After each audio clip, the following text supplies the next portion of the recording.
Welcome to Let's Talk Short Track Racing, the show where we just talk short track racing. I'm Allick Jorgensen. This is Frank Cryer. Pleasure to have you on, buddy. Here we go, right? Our intro to the first Let's Talk Short Track. This is going to be pretty cool. I'm excited, man. We've got plenty to cover, obviously just coming off of Speed Weeks here. We got late models over at New Smyrna. We've got Legends down at Auburndale. We've got dirt track racing. I mean, there's stuff everywhere right now. Well, I it's funny because down here, there's no time off, right? We never have time off down here. Back home, everybody's sitting, freezing our butts off, or back in Wisconsin where we're from. But now it's just constant. We just were at Volusia last weekend. That was pretty cool. But yeah, no, I think what we're about to do is with this program that we're for our guests and is talk short track racing. I think this is a needed show. Like just what we're doing in racing now. You have drama, but in all, we need to talk about some stuff, and I think this is a show that can do that. I think a lot of the major networks out there today have kind of shied away from it, This is a necessary product. Talk everything, not just about a specific series. It's not a PR play. We're out here just talking shop in the shop in a semi-professional setting, I would like to say. That being said, let's crack open a beer. This is my sixth one, I think, right? Well, definitely, we're going to have guests on today. It'll be fun. We'll have Grant, Kendrick's car owner. That'll be great, having Grant on here. We'll have Kendrick coming on with us on the episode here. But like I said, the biggest intro to what we're doing here with Let's Talk Short Track is just kind of making it real, what we're doing in just short track world. With the late model racing, the short tracks, the pure stocks, the bandits, whatever, everything from the bottom of the ground all the way to the top. I said this is a show that we want people to reach out. What do we want to talk about? That sort of thing. So yeah, I'm fun. Allick, me and you met, doing a lot of our media stuff that we do with our short track program here down in Florida. No, we've I've been around for a hot minute. Worked for a couple of different streaming companies. Set out on our own here with Patriot Media and Marketing Services with Grant Brown, who ironically good friend of y'all's. It's cool to see how it all comes full circle. Yeah, no, it's comical, but with short track racing, it is a small community, a small family, and like I said, everybody kind of knows everybody. Even when you don't physically know someone, you know them just through, hey, what I heard and that sort of thing. But I think the biggest thing with what we're about to do and getting our comrades, our families, our short track families, out there, what racing's about, and then getting this out in. I feel like it's missing right now, right? we were at Cordele, for that big race a couple weeks ago, and it's like in my mind, I'm thinking Ricky puts on an awesome show up there. And sometimes, where are them fans? I say that to myself.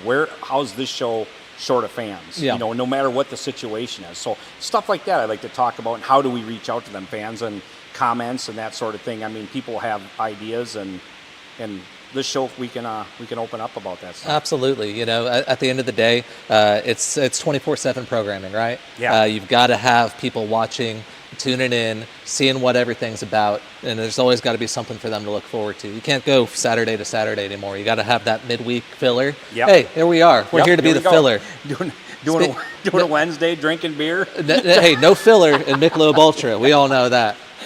I said we coming right from we're live right from GTR Racing in Lakeland, Florida. This is the shop that we work at every day. So it'll be a fun time for. Like preparing even for this is like, man, I don't know. I've always lived my life not on a script, and I don't want it to be, but at the same time, there's things that we need to talk about, stuff that we can, mention.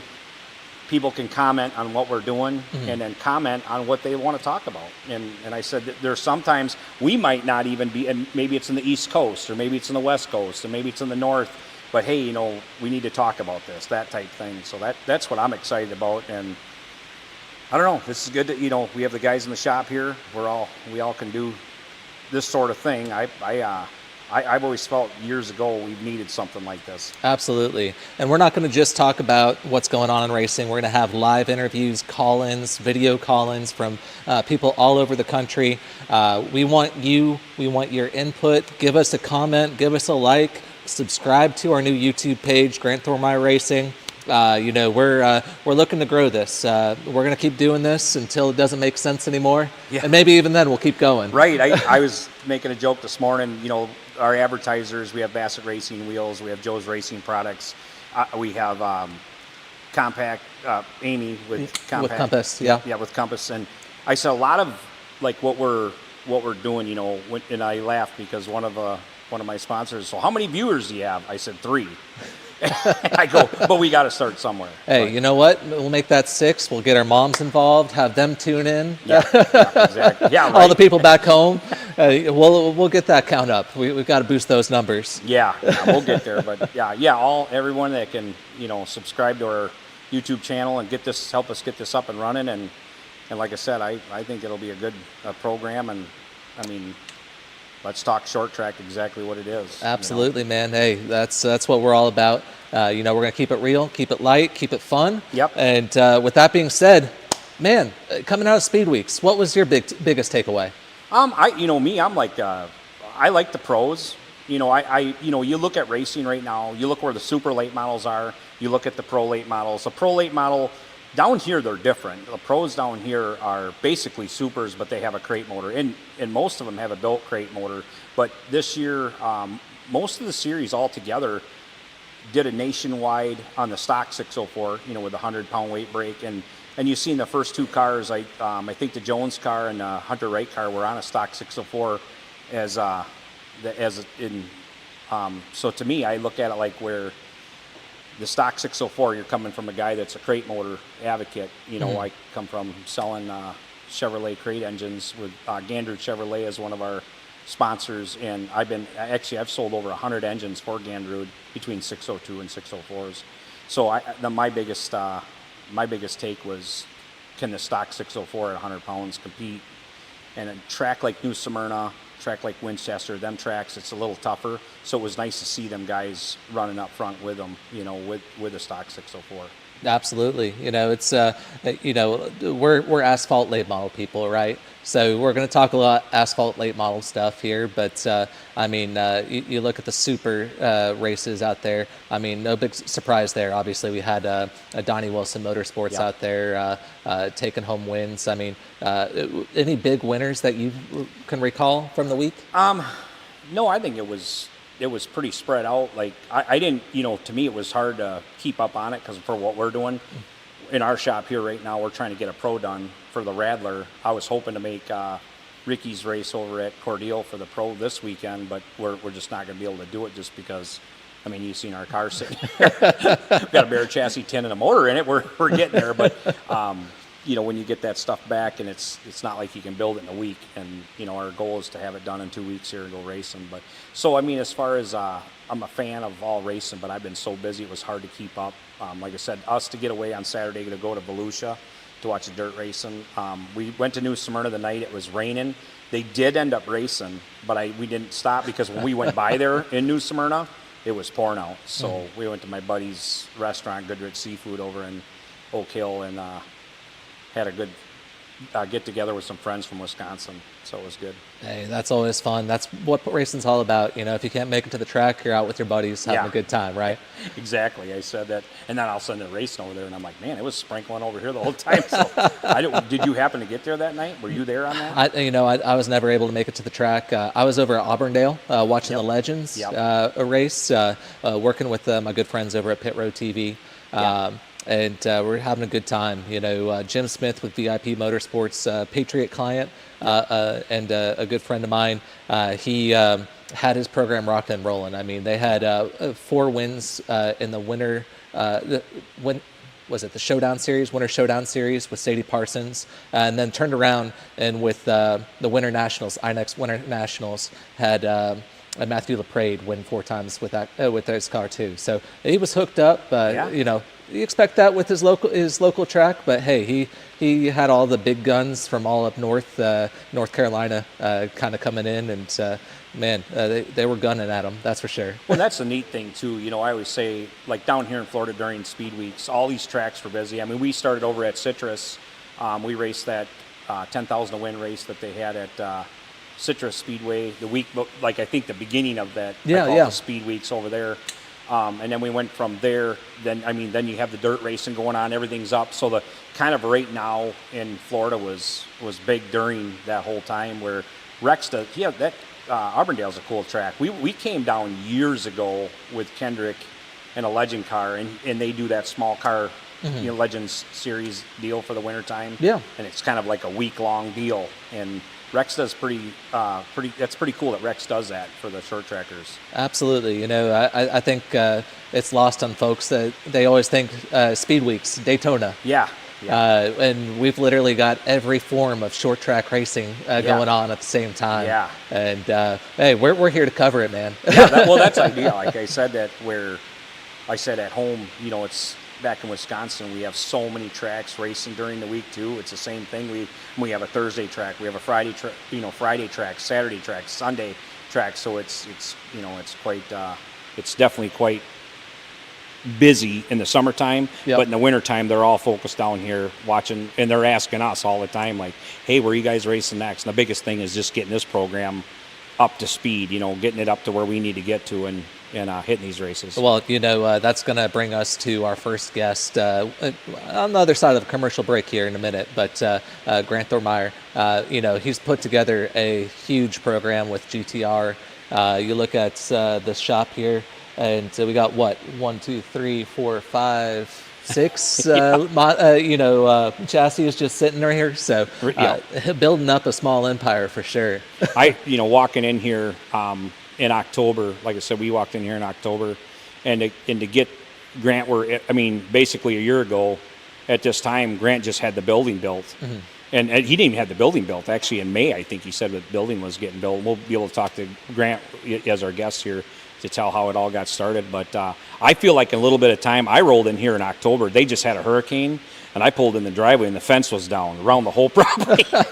We didn't get to build race cars at all. We were working on getting fences up and, carouseling the animals, and it was a mud pit out here. So it was, you see out here, from what it was when we came in here, it's just like, what? Like, and the first thing I told Grant was, well, if this was my farm, this is what we do. We get the farm back to where we need to get it to. And I think in the race world, other people don't realize how much damage Lakeland got in this area, not just Lakeland, just Florida.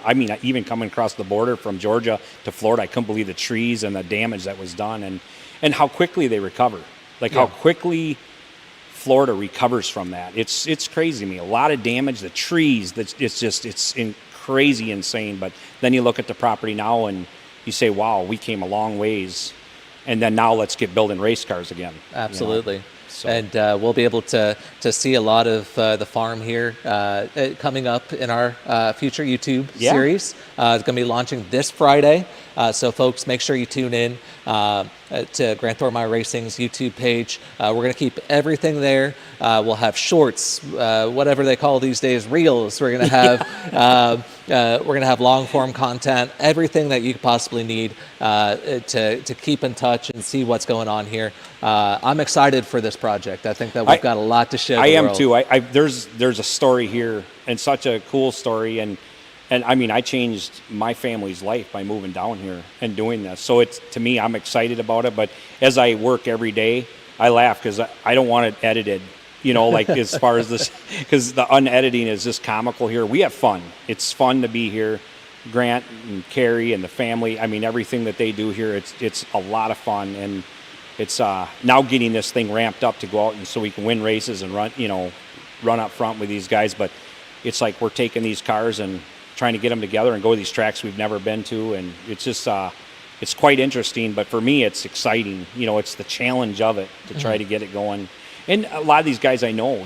Ricky Brooks with the series that he's running, and guys like that I've known for years. In the past, and now you're down here running them with it. But I'll miss home a little bit for sure. I will. There's our friends at Golden Sands Speedway.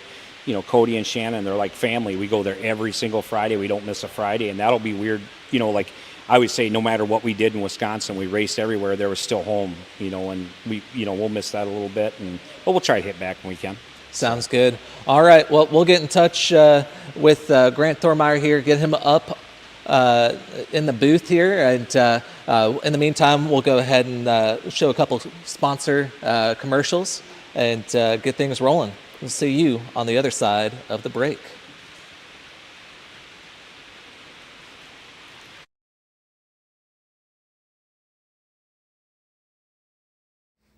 Hey there, I'm Amy Lynn Dahlman, and if you're looking to buy or sell a home, I've got you covered. Real estate doesn't have to be stressful. I make it simple and straightforward. Whether you're looking to buy your first home, upgrading to something new, or selling for top dollar, I'll help you navigate the market with ease. Let's chat and make your real estate goals happen. Reach out anytime at 321-961-2141.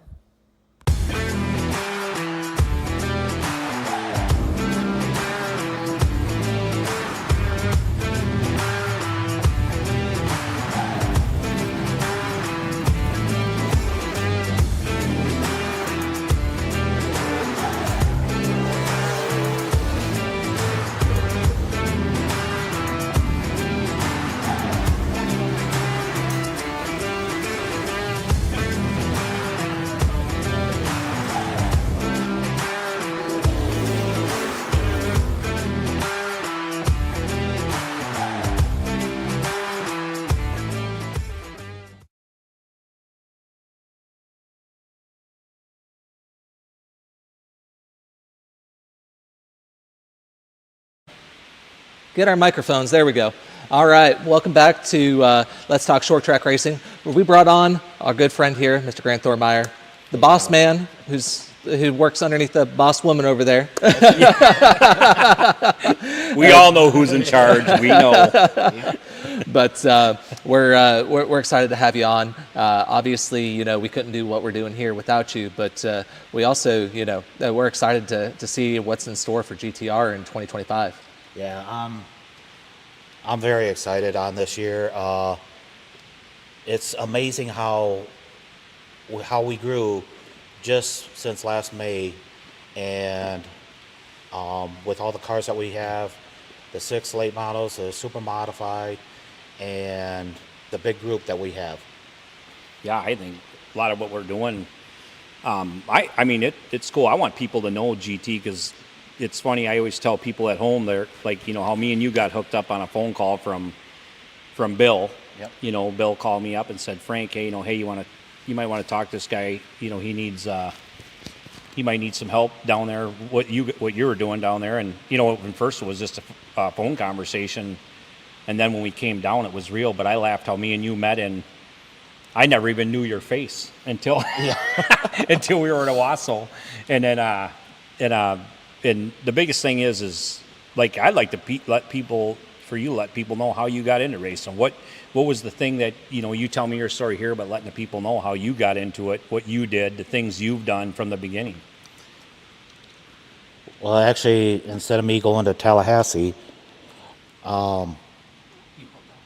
I decided to get into short track racing. And you got your own mic down. So I used my tuition in Tallahassee and bought my first super late model, which was an ex-Butch Miller car, and I've never looked back. And Jeff Bloom and Linda Bloom talked me into getting out of late models in 1999, and I got into the sprint cars, open wheel, super modifieds, and it's crazy because I might have ran into Frank in Wisconsin racing Arco. Yeah. And some of the ASA races. Yeah, back in the day. Them were back in the day. But I went from late models to open wheel. That's so you didn't have to replace the fenders? No. No. It's, no, I mean, all forms of racing, right? And like I said, that when I met you, one of the things I said to myself is, this guy's bit by the bug as bad as I am. And my joke was always, and I always say this and a lot of people know, is cocaine and hookers are cheaper than racing, but we did racing. Yeah. So here we are. And like your love for the sport, to me in my life, like everything you've done for my family, bringing us down here, doing this, I'm always thankful for you for doing this and having and sharing that. Because like I said, now, I mean, GT, me and you, we run this shop here and doing the things we do. It's like family here. Yeah. And it's connected, your kids, your wife, everything that we do, it's like you become family. Even Bubbles, the Male cow, yeah. Yeah, there's not a dull moment around here. There'll be days we'll be working on the race car. One of the animals gets out of the pasture. We got to get the whole group and chase them down and get them back in the pasture. So, or the one, me, you and your daughter burying the chicken, and we had the funeral. Remember that, Monty? I said, you just feel like you're a part of it all, and everything that we've done here. It's fun. I right now I wouldn't trade it for the world. I feel like what we're doing is just so much fun. And I mean, you spent a lot of time and money and effort to get this thing to go. And the biggest thing is just trying to keep this, what we're doing here with this kind of race program. But another thing, like me and you, like the history of racing, right. We come from the history of it. Your dad, your family, my family, that sort of thing. But I don't think people realize the addiction. I don't even want to call it addiction, but it's like an addiction, this racing is. But I think it's, when you have a lot going on in life, this is the one thing you focus 100% on, and it takes a lot of that. Well, it takes your true heart. I mean, what I'm seeing now in the sport is either the kids or people just coming into the sport, either they have the heart to do it or they don't. Yeah. Either they're pushed into the sport or any sport right now. You got to have the heart and the motivation to do something. Yeah. And I see it all the time where parents or people are trying to talk the newcomers coming in, and you can just see it in their eyes that they don't have no desire to be in the sport or anything. Right, and then they, a lot of times they're the know-how, right? I remember a conversation me and you had. You told me, you said, I want to put kids in my car that work on cars, and then I bring Kendrick down here, and Kendrick's young. A lot of people don't realize, I mean, he's little and young anyway, but people don't realize how young he is and what he knows. He works here in the shop full time. We homeschooled him, so he graduated early at 16 years old. He's in the shop here working every day.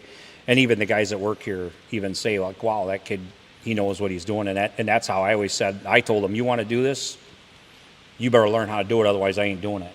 And nowadays they got these kids that just, mom and dad pay the bill and they go race. And that's the thing is even Kendrick, Nick comes here on Mondays and helps out, and him and Aaron helped out on our Christmas event. Yep.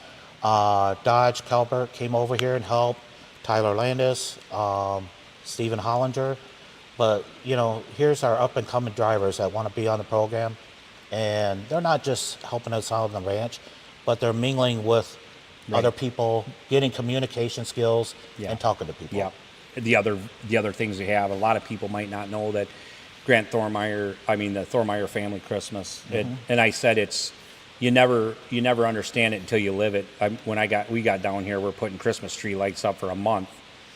And I'm like, where the hell do all these Christmas tree lights come from? I think you pretty much bought out Amazon on Christmas tree lights. But then when we did it, in that first day, we had 250 people roll through here. And when they leave and they're hugging you and telling you what an experience, then that's where it's all worth it, like that sort of thing. And I mean, like, you're right. It's part of mingling with others. And one thing you know how to do, GT, is you know how to bring people together, because you know a lot of people, and everybody always says, Frank, you know a lot of people, but you definitely bring relationships together, and that's a hard thing to find nowadays. And see, that's how I live. Is I love to see people smile, and when you see kids smile from ear to ear, all the hard work you've done for anything that you do, like working on a race car or putting up a Christmas event, the hours and hours and weeks that we put all the lights up, just that first kid's smile, it's all paid for. It's all worth it. Yeah. It's worth every bit. I mean, and then when their grandparents or their parents come up and say, this is better than Disney, it's like, wow, what a pack. Well, I know Amazon's happy with the Christmas tree lights. we put 1,000 Christmas tree lights up. 1,000 times 100,000, but no, it is. You're right, because like I said, it was enjoyable. That was enjoyable to do that, and even like I said, we brought down our friends from Michigan, and I mean, and they came down here. I mean, they came down here and hung out with us for a couple weeks to do the Christmas event. Just neat stuff, and that relationship was drinking some Michelobes in a bar in Owasso, Michigan, at the hotel, and I mean, to meet Lisa and Rick up at Owasso, and then Julius Curry, ex-Michigan Wolverine player, and then he played for Detroit Lions and Green Bay Packers, Chicago Bears.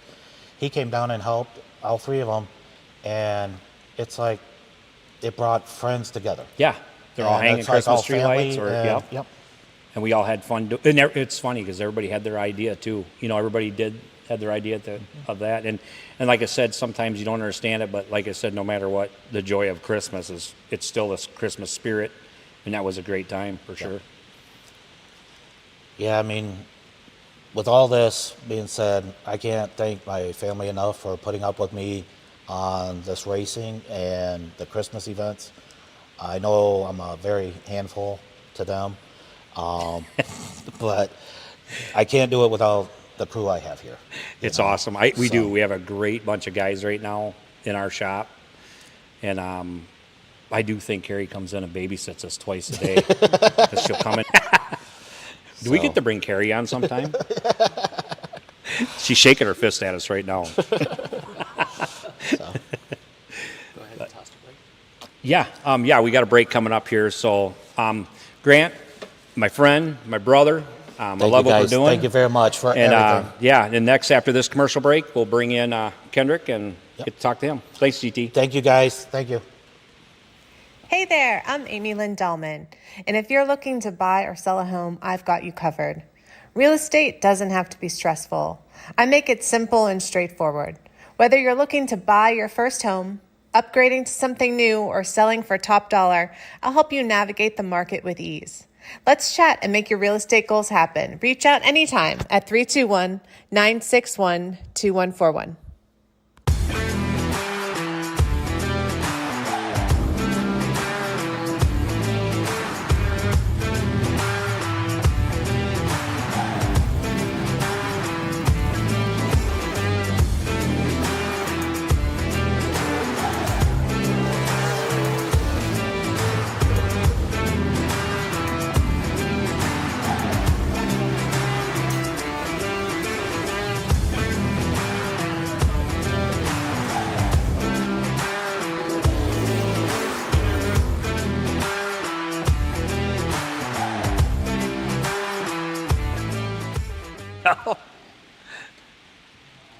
All right, and we are back with Let's Talk Short Track Racing. We've got the new young phenom, Mr. Kendrick Cryer. Sir, welcome. Welcome to the stage. I'm here. Man of words. Not very many words, but I guess we can call it that. I get to interview my own kid, right? Yes, sir. Yeah, go right ahead. Alec, I'll let you start it out. All right. Well, then you got to hand him the microphone. Yeah, here you go. We're working on it. We're gonna get a third microphone here for the next show, I promise. But so Kendrick, I mean, what's it like? You moved down from Wisconsin to be down here in Florida. What's it been like these first few months here? Well, first of all, it's only 1,400 miles away, only. But we came down here, like Dad was saying, fences were down. We were spending about 2 weeks fixing that up. Then the Christmas event, we spent a month on that. Well, a month to set it up. Then it was a month and a half, 2 months working the event. That was really cool to see all the kids smiling, and like Dad was saying again, makes everything all worthwhile. And then we were full bore on the race cars literally one day after the event concluded, or about a week, because we had to pick up everything. But after that, it was full bore racing. Man, it sounds like it's been a whirlwind experience. Yeah, nothing. I've never thought I'd do something like this in my life ever. So we're already a couple of races into the season. You went to Cordele, a track you'd never been to before. Had a learning experience, I would say, in qualifying. Yeah, yeah. Well, I've done that a couple times in my career, but usually get pretty close to the wall, but just tried to push it out a little bit too far. Well, it happens to the best of us. I think I'd probably wreck on lap 1 if it was me. So you're already doing better than I'd be. Grant took it off my salary, that bent wheel. Should we just call it the Bent Wheel Podcast? Yeah, that's what I was thinking. The bent wheel version. There we go. We'll have you host one day. It'll be the Bent Wheel version. Yeah.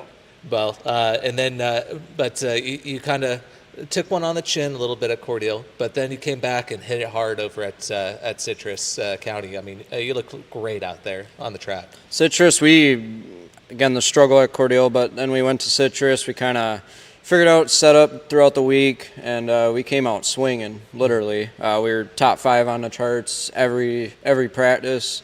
Tried a couple things, qualified 4th, and running up in the top third or 4th in the race. We probably had a second place car if didn't have brake failures again, but we definitely had a second place car. Atwell was in his own league, seemed like, but again, this is only our second race down here. We got a lot of ideas, a lot of things that we are going to do throughout the summer. Hopefully we can get up there running up with them boys up front later in the year as well. And then, you look at what you're building here. Obviously, going to be a couple of growing pains right at the first, right? But, yeah. I look at this shop floor. I mean, it's so pristine you could eat a cheeseburger off of it,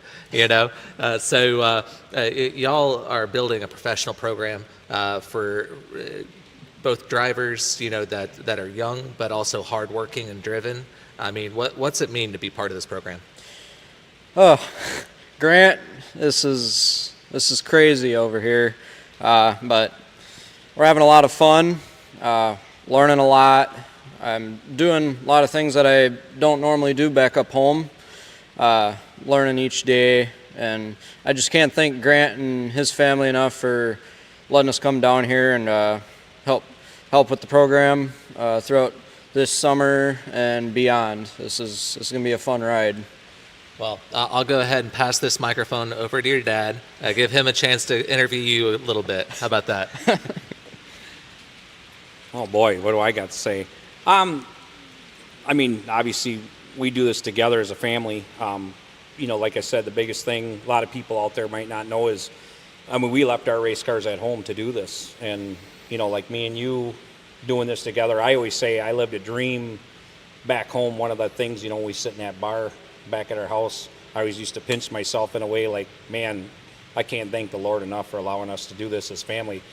We miss Papa, we miss my dad, your grandpa, but he's home working on spindles and uppers and lowers. And a lot of people don't know, like, what I love about Grant here is, we have a lot of these cars that are bought cars that guys have raced in the years, and we get to turn them into our cars, and that's one of the things that we did at home. And what a better thing. And like with you doing this with me, I love this part of it. And as far as GT allowing us to build our cars into his equipment is pretty cool. Yeah. And poor dad at home though, huh? Yeah, he's got to build all the spare parts for when me and Max and everybody that's racing for Grant knocks off suspension parts. We got it stockpiled. We got to get it stocked up, that's for sure. Yeah, it's fun racing. We have Brady Bill at home, and it's fun. Like, we get to race with Nick Neary down here, and Nick is like the Brady at home. I feel like you guys got that big brother, little brother, like gamma that you and Brady had. So it's almost the same. Nick is a super smooth racer. And, and I feel like, Nick, with you two, I think we can get these cars dialed in really well. And then even like Nick at Citrus, like we both had the same struggle at Cordele. The biggest thing with us at Cordele with the brakes, we got 3 practices. It rained out on Friday, and that's our first time at Cordele. And then Saturday came, we have 45 minutes.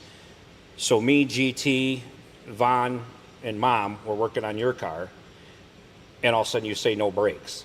So our mind is, okay, let's get the brakes working. And here we're chasing master cylinders and all this stuff around trying, and it's one of them things here, that car leaves the shop, everything new, everything perfect. But the one thing was the master cylinders, they look new, but who knows how long they sat in the car. But Of course, the one thing that goes kind of a little bit off to the side as far as everything being new, the one thing, Yeah. of course, never fails, fails. we're calling race car engineering right away when we get back to get some. Give me some master cylinders right We now. need some master cylinders right away. But no, so that was it for practice, and I was pumped up that you went out, you picked up a half a second in qualifying, because your next time on the track was qualifying.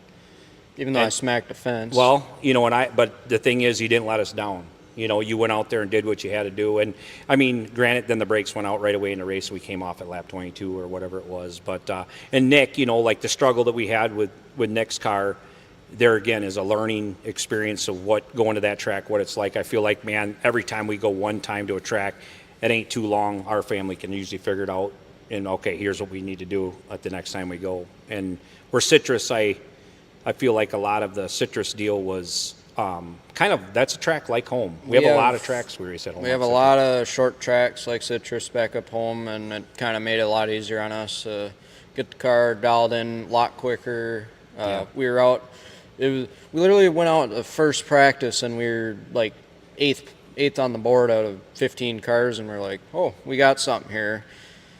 Make an adjustment, go out the second time. Here we are in the top 5, and then we threw tires on it, and then we were like third. So And a lot of these short tracks like that too. I do like the American Racer. Definitely a repeatable tire, especially for practice. I mean, a lot of these big teams at super late miles, they're just bolting new tires on, trying to get that thing dialed in. But I think the American Racer is such a repeatable tire.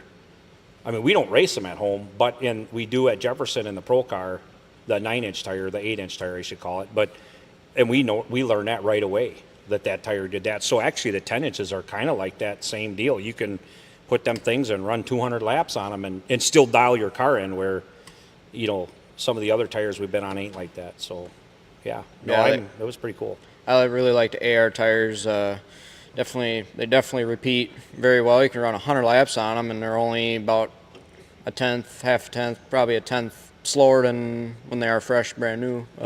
It's hard to, like your whole life you race on one manufacturer, and I feel like it's good to have all different manufacturers in racing, and I'm not one that ever cuts on any other manufacturer either, because I always say Hoosier, I love the Hoosier tires that we race on. A lot of people struggle with them, but these cars are so critical nowadays. I mean, we know that in our shop. It's like now the tire becomes a play when the cars are this critical and that sort of thing. But no, I enjoy doing this. A lot of people at home miss us, I know that, but I don't think we're ever going to get Mom back home, are we? No, I think she wants to be down here. Yeah, I don't think we're going to pull our weight from the sun.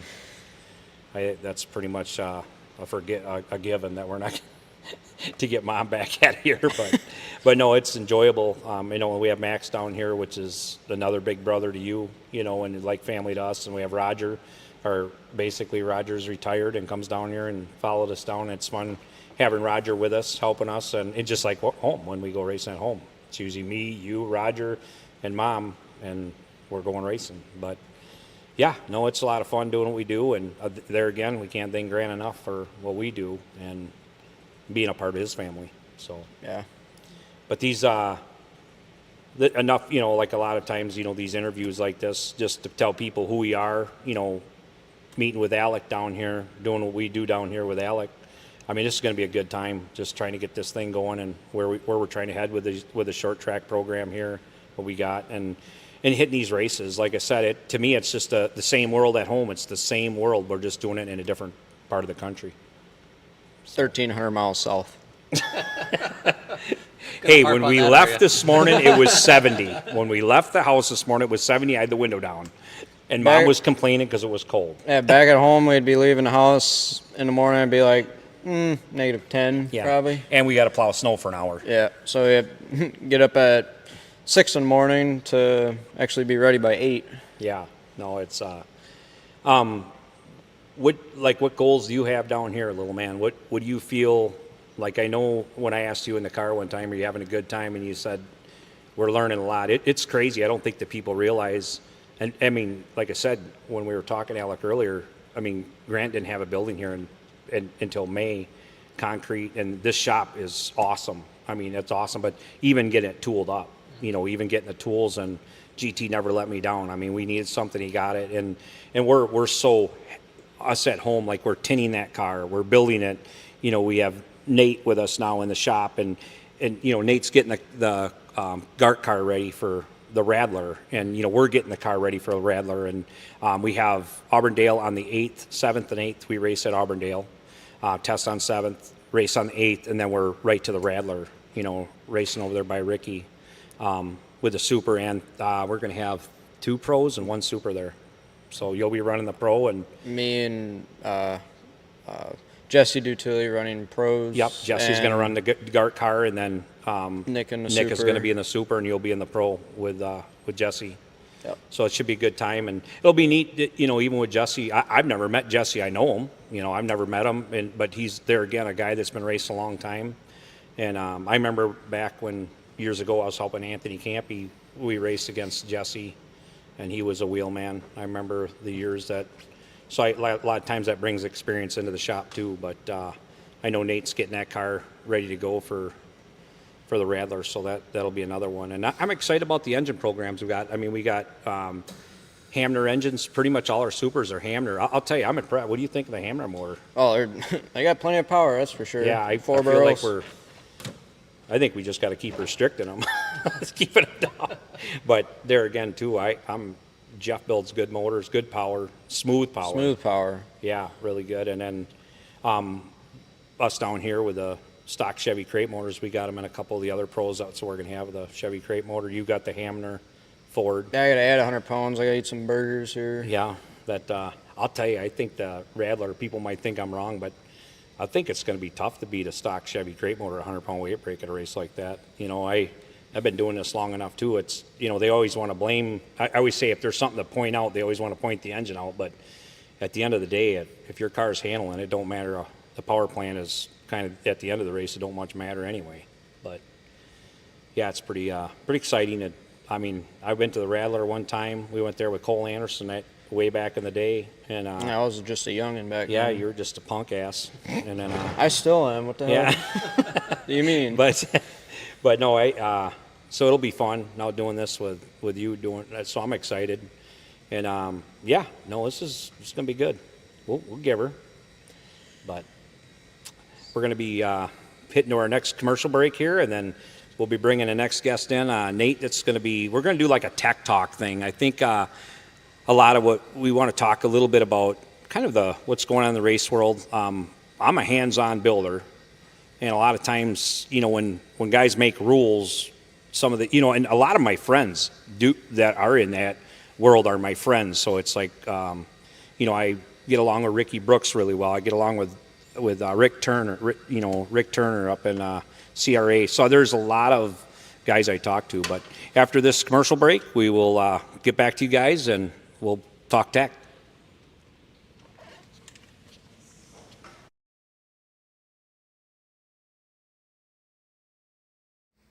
Hey there, I'm Amy Lynn Delman, and if you're looking to buy or sell a home, I've got you covered. Real estate doesn't have to be stressful. I make it simple and straightforward. Whether you're looking to buy your first home, upgrading to something new, or selling for top dollar, I'll help you navigate the market with ease. Let's chat and make your real estate goals happen. Reach out anytime at 321-961-2141.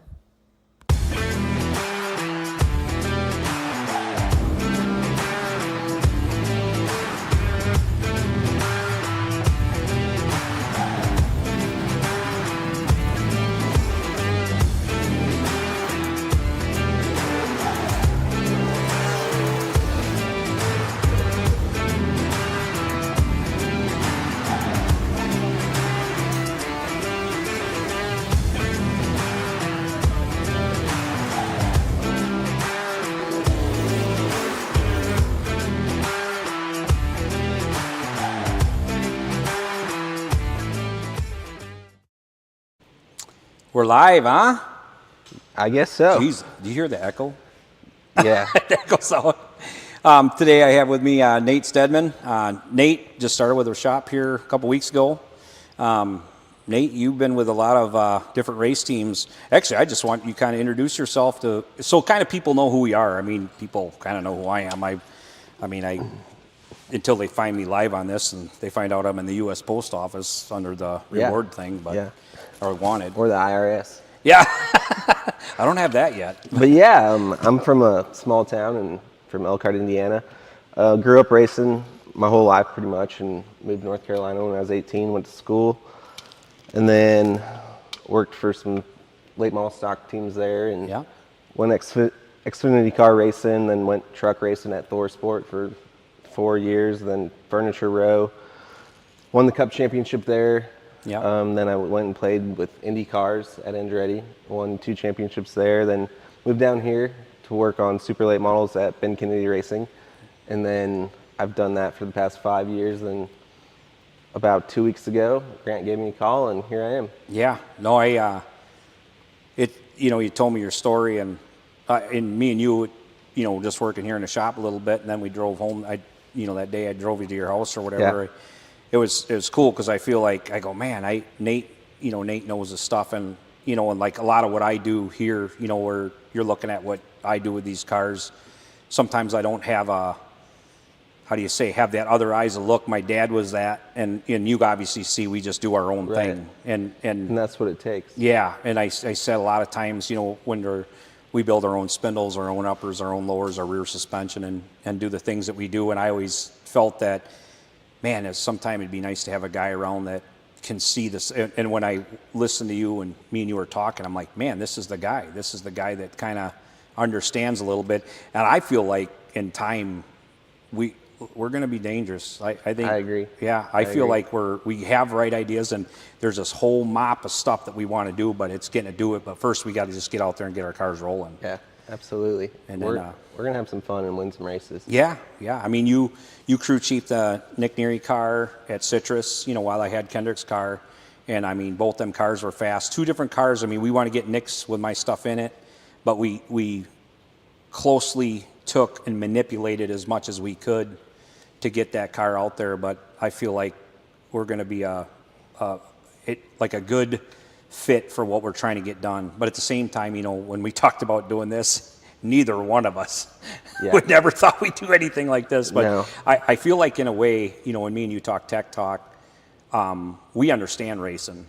We understand. We've been with the big teams. We've been with teams that the cost of this stuff, and I build it. I build the stuff as time, and I'm just a little guy in the woods, right? And there's guys out there, and no different than Toby Noodleman is a friend of mine, and he's no different. He's up there in a pig barn, they always say. But a lot of times in the pig barns and the little backwoods barns, sometimes there's so much creativity, and I always say Wisconsin has this little bit of a different dynamic. You guys here in Florida are racing all the time. All the time. And that's almost a disadvantage. Like growing up in Indiana, we'd have an off season. Yeah. So we'd strip the bodies off, throw the chassis on the jig, cut bars, move stuff around every winter. Yeah. That's what we did. But here, we don't have time to do that. No, it's like we're I mean, look at us right now even. Yeah. I feel like we're thrashing, but there's time, I want to do that. I want to get this done. I want to get that done. And right now we're just thrashing to get stuff to the track. And once we get the track. So I look at it, like even the schedule, I was telling GT, like the schedule's okay if we thin it out. Because if we have time, because we're a building team. We're literally a building team. And that must be Allick, huh? Is that a ghost? But we're a building team trying to make this stuff go. And that time off right now does not hurt me. I want my kid to be racing, but I would rather be prepared than unprepared. I felt like at Cordele, I thought we were prepared until things didn't haywire. But even there, man, we're going to that big of a race, and we don't even know what spring loads we want, or we don't even know what bump loads or anything like that. And and a lot of times even talking that stuff, like where this stuff is, look at the time we spent on that smasher. Oh yeah, especially if you don't have support. If you don't spend the money with a big team, from a local family, it's really hard to figure out. You're gonna have to spend the time and the money to go test and get tires and spend the money on the machine. And but not everybody can do that. So I mean, Yeah. that's where sometimes maybe conventional is good or no ride height. Yeah. Well, the biggest thing, I was just talking to Ricky about the ride height thing. I said that, you know, when we went over there to Citrus and that guy came up and said, hey, we don't run a ride height here.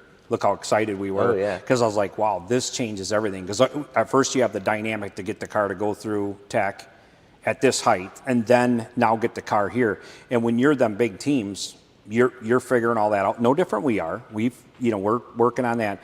But then you take the little guy where put a pair of 500s in the front, drop the car down frickin' 2 inches off the ground, Yeah, and let lay her that rip. thing out there and open the shocks up and let her buck and be close and, you know, not be so far off the beaten path. And, Right.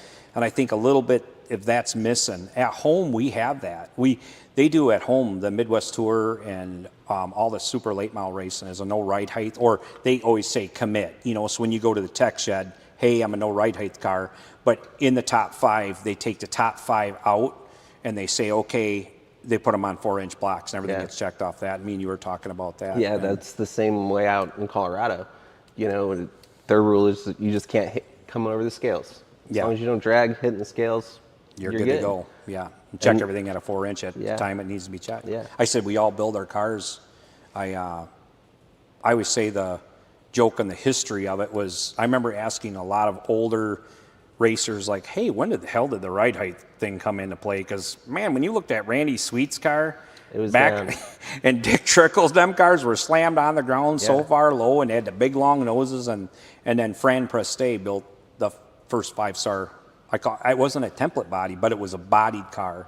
And then that's when they built it off a 4-inch block. And that's kind of like set the precedence. So now we're building these cars on 4-inch blocks, but at the end of the day, not a single one of us on the racetrack are even remotely there. I mean, we're dragging the belly pans out of them and sparks flying and rocker panels dragging.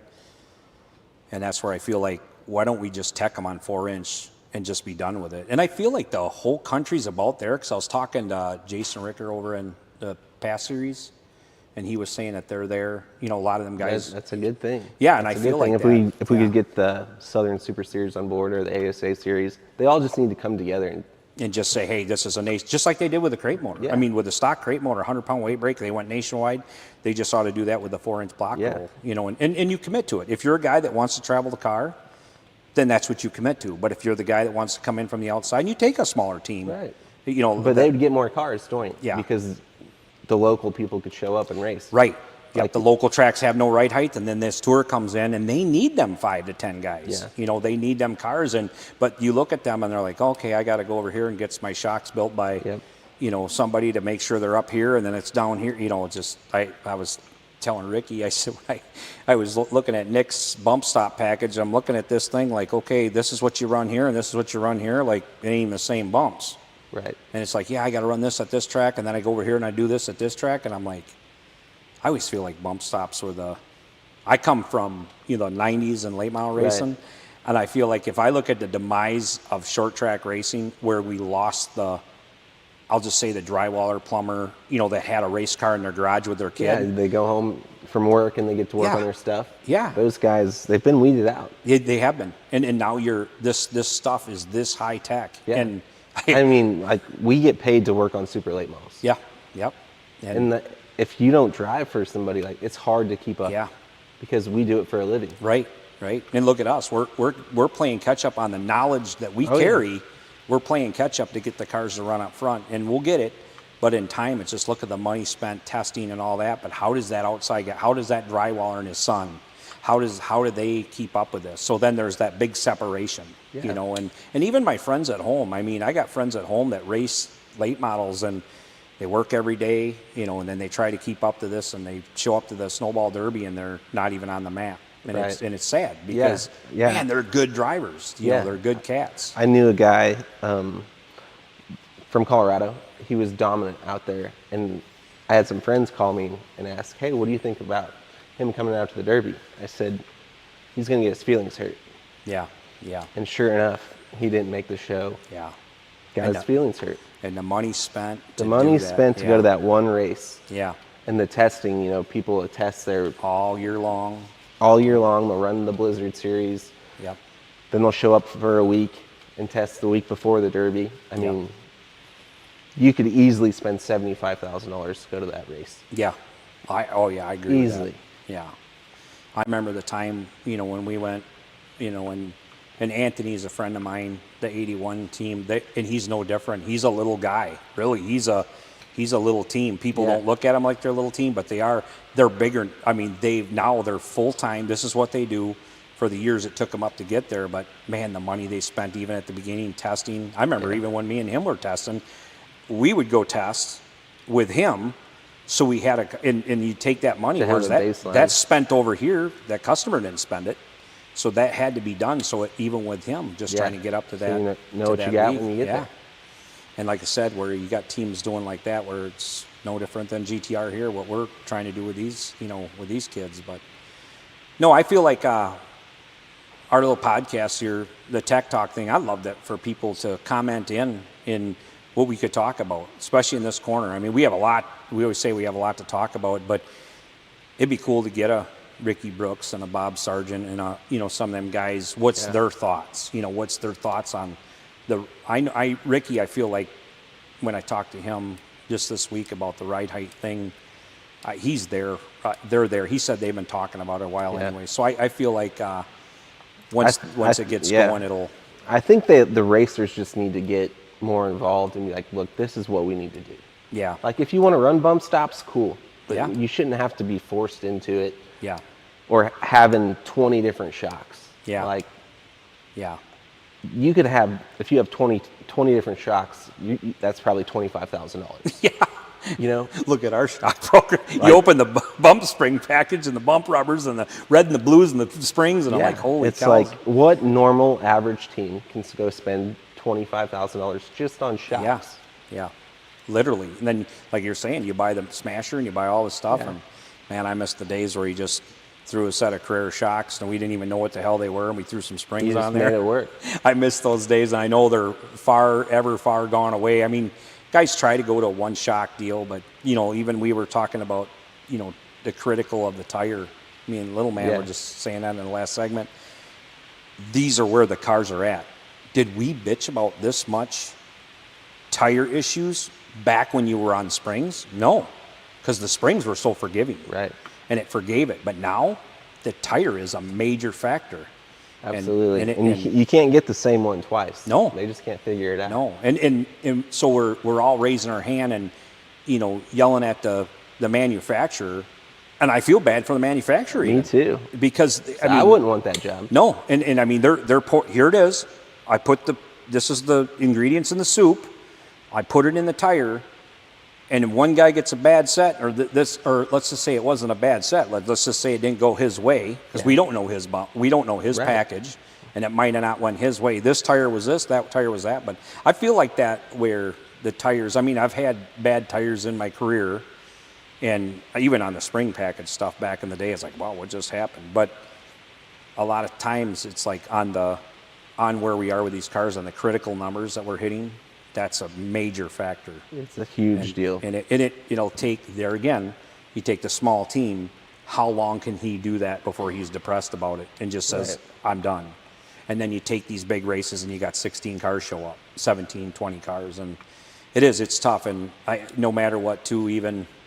We were talking about the 2 series, the battle that's going on with the engine battle, that we see all over the social media.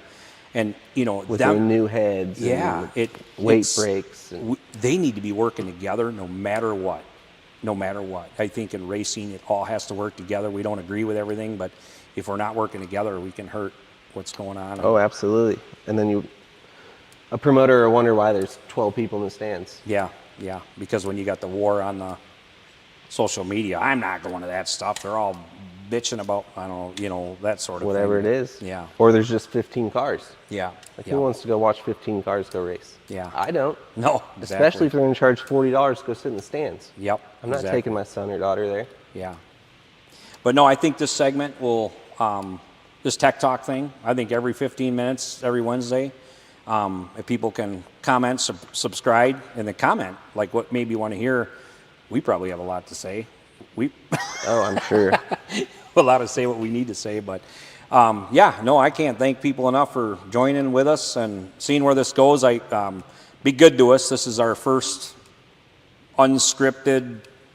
We don't know what we're doing. Just vent to Having us. fun on a podcast. Vent to us. Yeah. You know, we'll talk about it.